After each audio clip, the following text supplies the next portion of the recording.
18 months after the release of For You, Prince released his second album, simply titled Prince. The album was a mix of musical development, some consolidation of his style, and a few glimpses of a number of areas Prince would go on to explore over the next few decades. Some tracks feel very much as if they could have had a home on For You, whilst others are really starting to show Prince's rapidly developing talent and commercial potential. 5 singles were released from this project, and Prince began to tour and to make his very first TV appearances, showing to the world the dichotomy of Prince. A wild, uninhibited performer of both precision and abandon, but also the painfully shy, reclusive, coy enigma of mystery. Once again, this was predominantly a one-man band effort, with Prince playing everything, getting just a little help from Andre Simone and possibly Bobby Z. Whilst not the huge breakthrough that Prince would experience later in his career, the album was certified platinum in the USA, shipping over 1 million copies.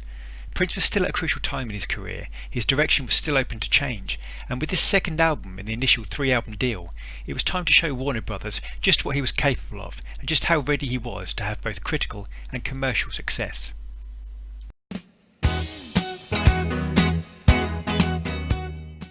Clearly a standout track, this song was released as the first single of the project 2 months before the album release.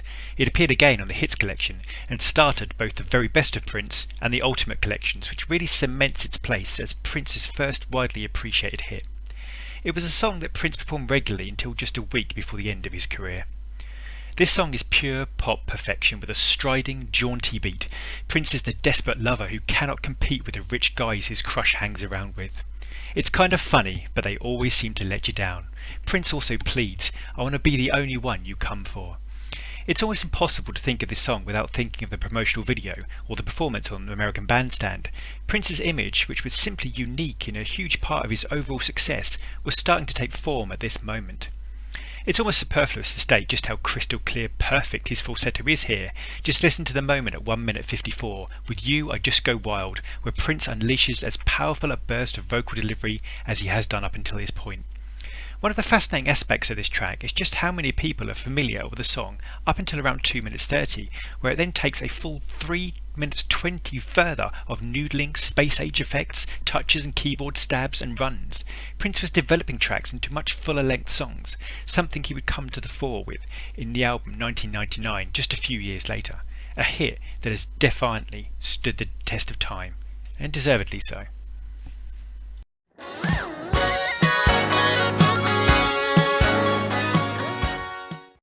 Prince said that towards the start of his career he acted like a cat who had been with every woman, and here we have Prince being done wrong by a lover who delights in taunting and humiliating him.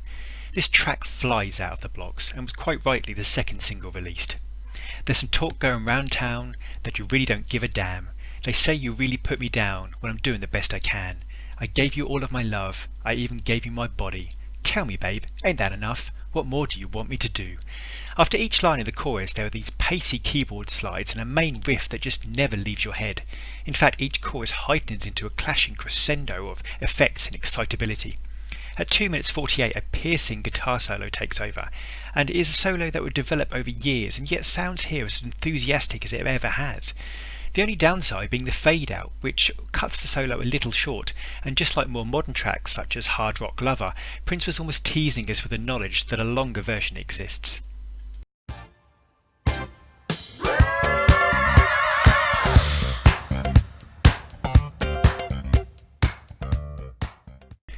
A word of warning with this one. If you listen to the bass, you will never be able to hear anything else because this bass hook is simply one of the best Prince ever laid down. It is pounding, hot, sticky bass and a genuine club pleaser. The rising keyboards fused with Prince's hot, panting sexuality make this track outstanding. It was released as the 3rd single, but only in Japan and the UK, and also became a big DJ favourite in the US. At 1 minute 30, Prince just descends into thrusting, sexually charged, heavy breathing, combined with an addictive chicken grease guitar, which would become a Prince motif forevermore. Prince then builds up the track again until around 3 minutes 28, where a keyboard piano medley comes to the fore. This is the jam that could easily last for 2 minutes or 2 days.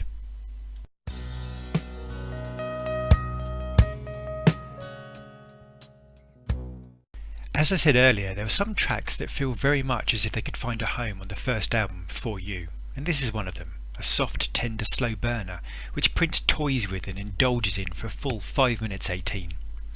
When we're kissing long and hard, I can almost taste the thoughts within your mind. Sex-related fantasy is all that my mind can see. Baby, that's honestly the way I feel. There's also some very forthright lyrics when Prince says, I want to come inside of you, I want to hold you when we're through. Some beautiful, truly delicate touches of guitar, piano and space effects allow this track time to breathe and encapsulate.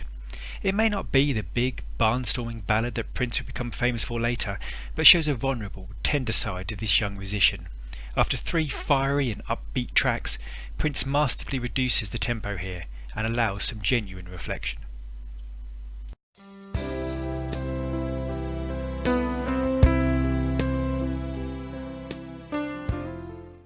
Interestingly, this track has its origin during a session which produced One Man Jam, If You Feel Like Dancing, I Feel For You, Thrill You or Kill You, and Andre Simone's version of Do Me Baby, and has also been covered by Jill Jones on her album. This is a track that I think deceives you in that it begins relatively sedately and follows a very gentle rhythm, which can, at times, not stand out, and then just as you feel you have the song worked out, the last 30 seconds Prince lifts the vocals into a much more interesting climatic denouement. It may not be enough to save the song entirely, and it suffers a little from being rather generic in feel, but it also suffers in comparison to the other songs on the album, notably the next one.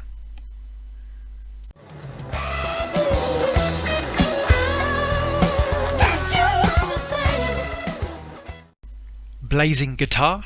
Check. Sexually provocative lyrics? Check. Screaming urgency and piercing vocals? Check. This song hurls itself out of the gate and simply doesn't let up. Poor Prince is stuck in the middle of the classic love triangle, but in this tale Prince's competition is with another girl who is stealing his lover's affections. I knew from the start that I loved you with all my heart, but you were untrue. You had another lover and she looked just like you. Prince desperately claims that it's better with a man and that her lover can only do the things that you do. The controversy reaches fever pitch when Prince exults that Bambi, I know what you need. Bambi, maybe you need to bleed.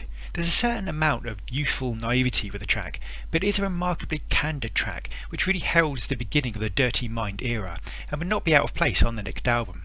From 3 minutes 15 onwards, Prince just flies with the all-out thrusting, wailing guitar mastery that propelled him to the very top of music's world. Listen to 3 minutes 45 and it is pure adrenaline. Prince was not going to shy away from anything, and this track clearly was the beginning of a theme of tracks that would carry on throughout the next few albums, leading to tracks such as Sexually Charged as Sister or Lady Cab Driver or Darling Nikki. It was the album's 5th single, but only Belgium and the Netherlands got the pleasure of buying it. It was also a B-side to Why You Want to Treat Me So Bad, and was many years later covered by T.C. Ellis. It also famously appeared on the Undertaker video. For me, there's a version from Tokyo 1990 which lifts the roof, and I also have to mention the Third Eye Girl version, which simply proves that Prince lost none of his guitar-playing fire throughout his career. There are certain songs, such as this and Weak in Funk, which just leave you in a purple sweat and you need a bath afterwards. Guitar heaven.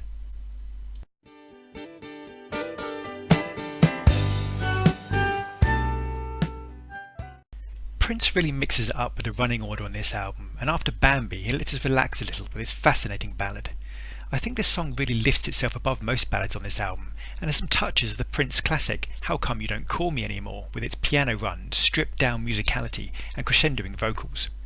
Prince's vocals play, call and respond with the piano and lift higher and higher as the track progresses, and around 3 minutes 15 they really hit the heights. This is the 3rd single and doesn't suffer at all, being sandwiched between 2 very iconic tracks.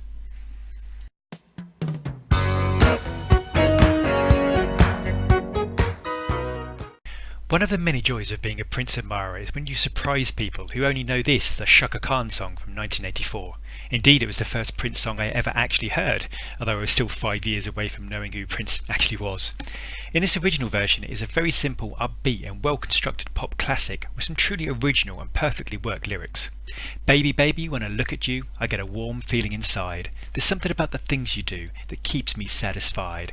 I wouldn't lie to you, baby, it's mainly a physical thing. This feeling that I got for you, baby, it makes me wanna sing. I feel for you. I think I love you.